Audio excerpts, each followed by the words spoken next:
Congress is trying to get to the bottom of why millions of Texans lost power for days during the winter storm. Expert witnesses testified today on preventing failures in the future. One common thread, the need to invest in research on the effects of extreme weather on energy systems. Around 4 million homes in Texas were without power. Dozens died as a result. Controversy continues at the border as an influx of children are being held and raising concerns about the possibility those children have been exposed to COVID variants and aren't being tested for the virus. How long will these children be here?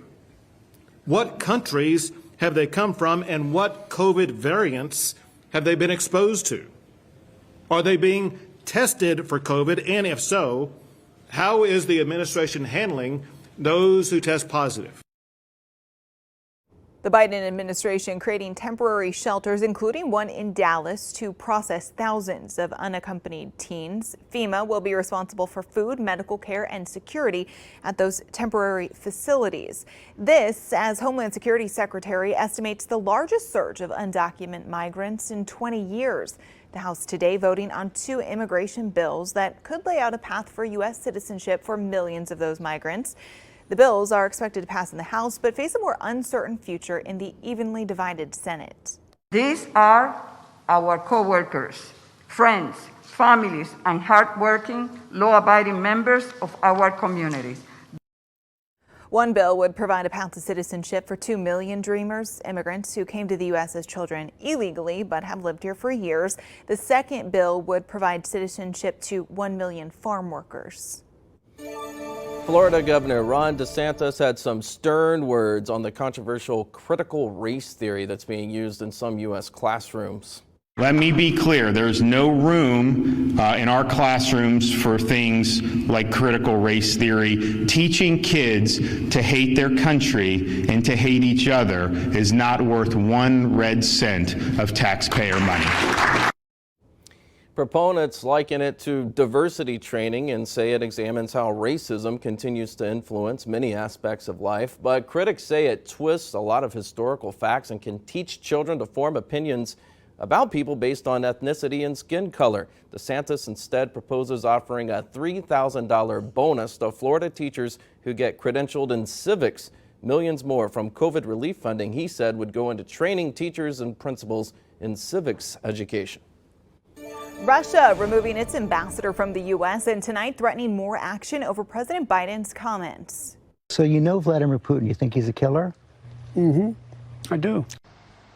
After those comments about Russia's Vladimir Putin, the country withdrawing its ambassador to the United States and threatening to take more action if America fails to offer an explanation, calling Biden's comments boorish and the reason bilateral ties between the country are at a dead end. The president's comments come on the heels of the release of a report showing Russia influenced the 2020 election to help Donald Trump. The White House says they aren't backing down. Russia did not elaborate on what other actions the Kremlin could take.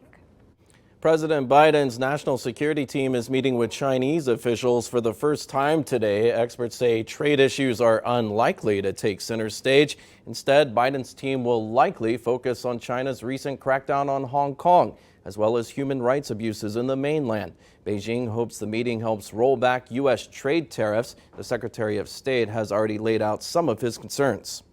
China is using coercion and aggression to systematically erode autonomy in Hong Kong, undercut democracy in Taiwan, abuse human rights in Xinjiang and Tibet, and assert maritime claims to the South China Sea. Former President Trump engaged in a prolonged trade war with China during his term. He also imposed sanctions on Chinese technology over concern about national security issues. Tonight, Port Arthur's Chief of Police Tim Dorso releasing information about how his officers plan to deal with the COVID-19 pandemic. The chief says officers will be maintaining a safe distance while interacting with the public. Officers may be wearing protective gear like face masks and gloves. They will be enforcing that 24-hour curfew if you're under 18, and the courtesy fingerprint program has been suspended at the station. The mayor of Houston holding a press conference today regarding information that's circulating online that he says is simply not true. Mayor Sylvester Turner wants to assure residents posts circulating on social media are reporting false information. He also said he did not hold a meeting to address a possible lockdown for the city of Houston. Police Chief Acevedo saying hostile foreign governments are using social media to spread that misinformation. And Mayor Turner is urging residents to get the information from credible sources only. There has been no conference, no meeting where we've discussed a lockdown and saying we're going to lock down the city this weekend or on Monday. All of that is untrue. So I've said it before. I said it earlier today. I think it's important for me to keep saying it. That's why I've asked people to come. Simply say that information is not true. Again, I'm going to ask people to get their information from credible sources. Social media.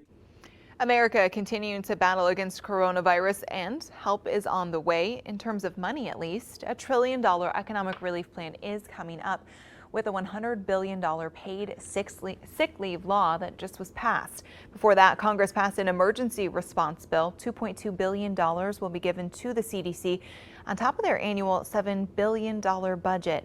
$950 million of that goes into state and local governments, as well as local health centers, getting an additional $100 million through the Department of Health and Human Services. Meantime, FedEx making some changes. The shipping company says it is operating as local condition and restrictions allow. It also says it's working with government and private healthcare companies now, providing transportation support for coronavirus testing, delivering relief supplies to about 1,000 health clinics and centers in order to help stop the spread of the virus. FedEx also temporarily suspending most signatures, which are usually required for deliveries here and in Canada. A fall from power at ERCOT tonight. Several board members planning to resign, along with the chairwoman and vice chairman. All of them live out of state. Texas Governor Greg Abbott blasting them for what he calls a dismal failure in Texas during the winter storm. Governor Abbott says when Texans desperately needed electricity, ERCOT failed to do its job and left millions of Texans shivering. And we know Southeast Texas comes together in times of crisis, especially after natural disasters. Once again, our neighbors are in need, so our parent company, Sinclair Broadcast Group, partnered with the Salvation Army to help those in need. If you can donate, we've put a Salvation Army link on our website. No charges. That's what a grand jury has decided 7 Rochester police officers involved in the death of Daniel Prude will receive. Police body cam footage shows Rochester police officers encountering a naked Daniel Prude on a frigid night. He complies with police orders and allows himself to be handcuffed before sitting on the ground. The Attorney General said Daniel Prude, who was in a mental health and drug crisis and was experiencing excited delirium, a condition which makes him more at risk of death when being restrained. She said officers made him more agitated by putting a spit hood over his head. She also says police officers need adequate training on these conditions. Happening now, Port Arthur police tell us that one man is in custody charged with a brutal crime, a carjacking and shooting. Investigators tell KFDM News 19-year-old Charles Nat surrendered and admitted to stealing a man's car, then shooting him in the arm early Monday morning in the Stonegate area. And investigators say he actually apologized for the crime, even asking the victim's family to forgive him. Nat is charged with aggravated robbery while police search for a second suspect. That arrest part of a big week so far for Port Arthur PD.